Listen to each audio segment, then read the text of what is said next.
We begin today's show looking at the booking and arraignment of Donald Trump. On Tuesday, the former president surrendered to authorities at a federal courthouse in Miami, then pleaded not guilty to 37 felony charges around his handling of classified documents. Trump became the first president to ever be arraigned on federal charges. The courtroom scene in Miami came just over 2 months after Trump pled not guilty to 34 felony criminal charges in New York in a separate case brought by Manhattan District Attorney Alvin Bragg involving the payment of hush money during Trump's 2016 campaign. The United States is now facing an unprecedented situation. A former president who was impeached twice and is now facing multiple indictments as he attempts to run again for the White House. The federal case was brought by special counsel Jack Smith, who observed Tuesday's proceedings in the Miami courtroom. After Trump was freed without bail, he flew to his Bedminster, New Jersey golf club, where he gave a speech claiming he's the victim of political persecution. During the same address, Trump threatened to carry out his own political persecutions if he is elected president in 2024. A real special prosecutor to go after the most corrupt president in the history of the United States of America, Joe Biden, and the entire Biden crime family. Name a special prosecutor. And all others involved with the destruction of our elections, our borders, and our country itself. They're destroying our country. While many Republican lawmakers and presidential candidates are defending Donald Trump, Trump's former Attorney General William Barr appeared on Fox News Sunday, said Trump is, quote, toast if the allegations set out in the indictment are true. I think the counts under the Espionage Act that he willfully retained those documents are solid counts. Now, I do think we have to wait and see what the defense says and what proves to be true. But I do think that even half what Andy McCarthy said, which is if even half of it is true, then he's toast. I mean, it's a very detailed indictment, and it's very, very damning.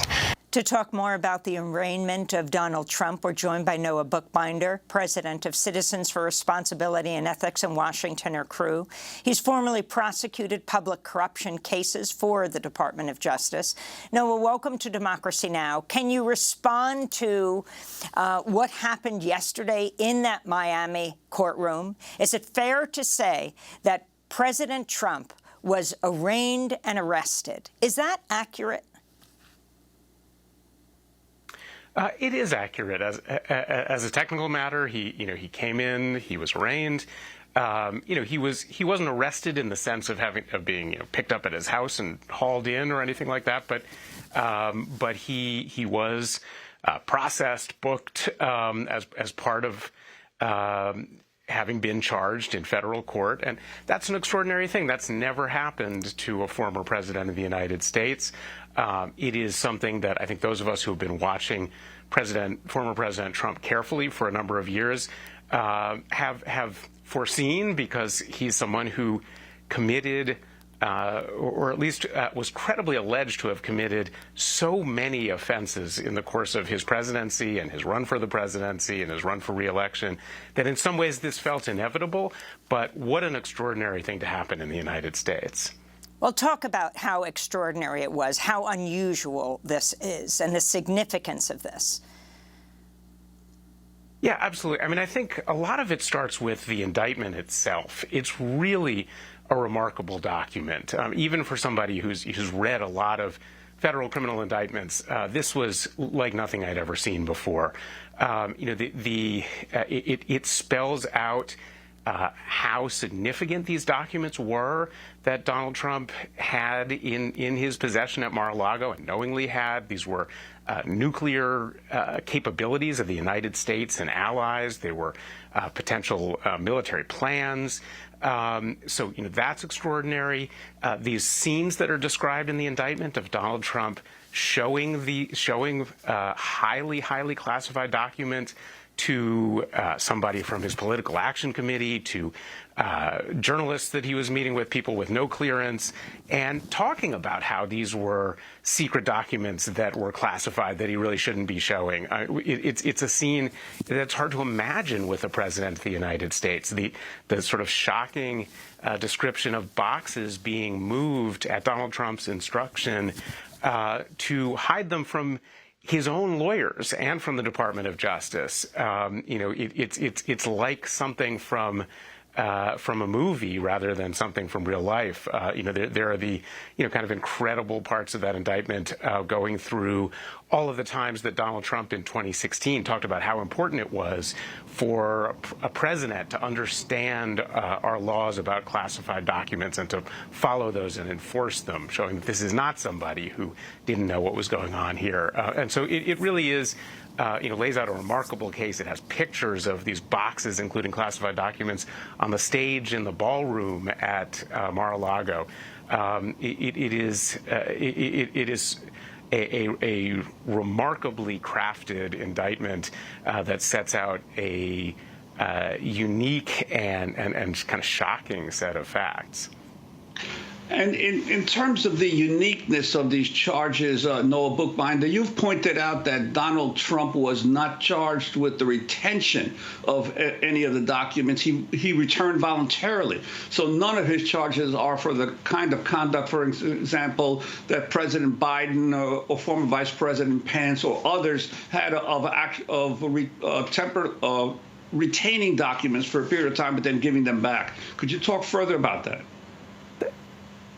That's absolutely right. I mean, there are really key differences between what President Trump is alleged and what the evidence suggests that he likely did, and what we understand happened with people like President Biden and former Vice President Pence. First of all, the number of documents is of a whole different scale. The fact that there seems to be a lot of evidence that he knew that he had these documents, that he kept them intentionally, whereas with President Biden, with former Vice President Pence, the evidence as we understand it suggests that they inadvertently took these documents, that as soon as they found out about them, they cooperated completely with investigators, they returned the documents. That's not what happened with President Trump. But as you pointed out, the really key factor is that even putting aside what Donald Trump knew and how many documents were at issue, he wasn't charged with the well over 100 documents that he kept for many, many months at Mar-a-Lago, but then did return voluntarily, which would look sort of like, on a larger scale, the kinds of things that happened with President Biden and former Vice President Pence. Instead, he was only charged in connection with those documents that he continued to keep, knowing that the Department of Justice was requesting them, actually had gotten a grand jury subpoena for them, and at that point he continued to keep them. He instructed people apparently to hide them, and so it is his obstruction, and his willful obstruction, based on the evidence that we understand, that led to this place. It's quite likely, it appears from this indictment, that when first the National Archives and then the Department of Justice requested those documents back, if he had just given them back, he wouldn't have been facing these charges. But he didn't do that. He chose, knowing full well that he wasn't supposed to have these documents, that the government wanted them back, to continue to keep them, and he took extraordinary steps to keep them from the government. And I wanted to ask you also about what happens from here on in. Clearly, it's in the government's interest to move to trial as quickly as possible, especially in light of the fact that Trump is running for president again. And it's in Trump's interest to delay the proceedings as much as possible. I'm wondering your sense of what will unfold. Yeah, absolutely. The federal government is subject to legislation called the Speedy Trial Act, which says that a case is actually supposed to go to trial within 70 days of an indictment. Now, there are lots of things that can stop that count of 70 days. And a lot of those are in place to protect a defendant, to make sure a defendant has a right to thoroughly make their case and explore the government's case. And so, when a defendant files motions, whether it's to dismiss the case or whether it's to keep out certain kinds of evidence, the counting toward that 70-day period stops. I think that you're right that the prosecutors are going to try to move this as quickly as possible, understanding that they don't want to be in a situation of having a trial as elections are approaching. And Donald Trump, for years in civil litigation of all kinds, has used delay tactics. He's a master at it, and I certainly expect that will be the case here. That he will move to have the charges thrown out. He will challenge every aspect of this prosecution. I do think that it is eminently possible for this case to go to trial and get through trial well before the 2024 election. There aren't cases similar to this, but looking at other complicated, high-profile cases like, for instance, Roger Stone and Paul Manafort, two associates of Donald Trump who went to trial, both of those were completed within a year of when they were indicted. This case, for all its extraordinary nature, is not a terribly complicated case, and there's no reason that it shouldn't be able to come to trial within a year or so. But I do think that Donald Trump will do everything in his power to delay, because that's what he tends to do. Everyone knows the saying, justice delayed is justice denied. And this point you're making of him wanting to delay it, I have a couple questions on this. Right now, he is charged with his co-conspirator, Walt Nauta, who is called his body man, right? He did not plead yesterday. He did not have a local lawyer. If he has to get that lawyer say, I need maybe up to 3 months or something to get ready. And a judge who is clearly extremely pro-Trump and appointed by Trump, right, Judge Aileen Cannon, also, if she wants to delay this, certainly is in charge of that schedule. Now, yesterday the judge was Judge Jonathan Goodman, the magistrate judge. But what happened with Nauta, and also his warning that Trump, who came in with Nauta, drove in with Nauta, left with Nauta, is not allowed to talk to Nauta or other witnesses? And will their trials be separate? So I think a lot of this we're just starting to figure out, and I think the court is just starting to figure out. I think that Nauta not coming in with an attorney who was, who was a local attorney who could stand in that court, this is pretty standard stuff. The court can pretty quickly either compel Nauta to find an attorney or help him to find an attorney. That happens. That kind of thing happens all the time. It can be pretty quickly resolved, and I expect that it will be. Judge Cannon, in the earlier litigation about the search of Mar-a-Lago, issued these really extraordinary decisions in Donald Trump's favor, which were so contrary to the law that an appeals panel, which included several judges also appointed by President Trump, not only reversed her, but in really, really harsh terms. So that's obviously cause for some concern. That said, that's already happened. And, I think Judge Cannon, I believe and hope, will be chastised by what happened before. It actually happened in 2 separate rounds. And I believe will feel some need to preside over this matter in a way that is fair and legally proper. She will certainly have a lot of control over the schedule. That's something that is a bit worrisome, that obviously we'll all have to keep an eye on.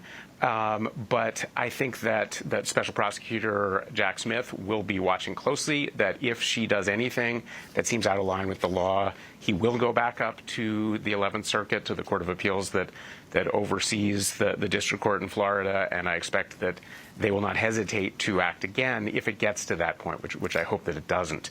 As far as separate trials, I think it's too early to say. And, you know, I do think that order... Meaning, could they flip? As to not could talking, they flip Walt Nauta? I think that is certainly a possibility. I mean, the facts in this indictment are, as I said, really unusual, and the evidence seems very, very strong. Most defendants would have pled guilty already. You know, people in situations like Donald Trump, but in many cases much, much less severe, have quickly pled guilty. I don't expect Donald Trump to do that. That's not his style. Nauta, I don't think any of us know all that much about Walt Nauta. Certainly, based on the evidence, you would expect him to quickly plead guilty, but he does seem to have an awful lot of loyalty to Donald Trump. It is a sort of a difficult situation. We don't have much time, but I wanted to ask you about Crew pursuing Trump's disqualification to run for president under the 14th Amendment. Can you explain? Yeah, absolutely. So the 14th Amendment to the Constitution has a provision that was put in after the Civil War that says that if you swore an oath to defend the Constitution and then you engaged in insurrection, you are disqualified from federal or state office, including the presidency. It was meant to say that people who try to overthrow a government are not then allowed to be in charge of that same government. And that is something that is very much good law today. My organization, Crew, was actually able to go to court in New Mexico and get a decision that a county commissioner in New Mexico who participated in the January 6, 2021 insurrection was removed from office and disqualified from future office. And that's something that, by its facts, should apply, we believe does apply to Donald Trump. And it's going to be really important. Even if he is convicted of federal offenses, that doesn't prohibit him from running for president. It doesn't prohibit him from serving for president. But the Constitution does. And, you know, it's crucial to protect this country from future insurrections, future efforts to overturn elections. And we believe that enforcing this really important, even if largely forgotten, provision of the Constitution is a crucial way to make sure that doesn't happen going forward. And last question, we just have 20 seconds. You have the Republican presidential candidates that continue to defend him, and then you have people like Nikki Haley, the former U.S. ambassador to the UN under Trump, the former South Carolina governor, sort of flipping a bit and saying, well, if it's serious, if it's true, President Trump was reckless, but that if she became president, she would pardon him. And this has been floated several times by candidates. What about that? Well, look, these are all people who in the past have talked about certainly the importance of national security, the importance of protecting classified information. I think it's hard for them to now come out and say it doesn't matter. And so it is at least a little bit of a shift, makes some sense. It is hard to know what to do with a former president who appears to have violated the criminal law. It is difficult for the country. I don't think that a pardon is appropriate here because I think you do need accountability for this kind of lawlessness.